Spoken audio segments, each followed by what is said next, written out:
రానున్న ఖరీఫ్ సీజన్లో ధాన్యం కొనుగోలుకు కావలసిన సామగ్రికై ముందు నుంచే సిద్ధం కావాలని అదనపు కలెక్టర్ జె. శ్రీనివాస్ అధికారులకు సూచించారు.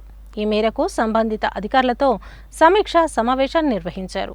అదనపు కలెక్టర్ జె. శ్రీనివాస్ తన ఛాంబర్లో ఖరీఫ్ 2025 సీజన్కు ఆయా వ్యవసాయ మార్కెట్ యార్డులు, ధాన్యం కొనుగోలు కేంద్రాల్లో ప్రస్తుతం ఉన్న సౌకర్యాలు, కల్పించాల్సిన సౌకర్యాలపై సంబంధిత అధికారులతో సమీక్ష నిర్వహించారు. ప్రస్తుతం నల్గొండ జిల్లాలో 10 వ్యవసాయ మార్కెట్ యార్డులు ఉండగా ఇటీవల జిల్లా యంత్రాంగం 2 వ్యవసాయ మార్కెట్ యార్డులకు మొబైల్ గ్రెయిన్ డ్రయర్లను కొనుగోలు చేసిన విషయం తెలిసిందే.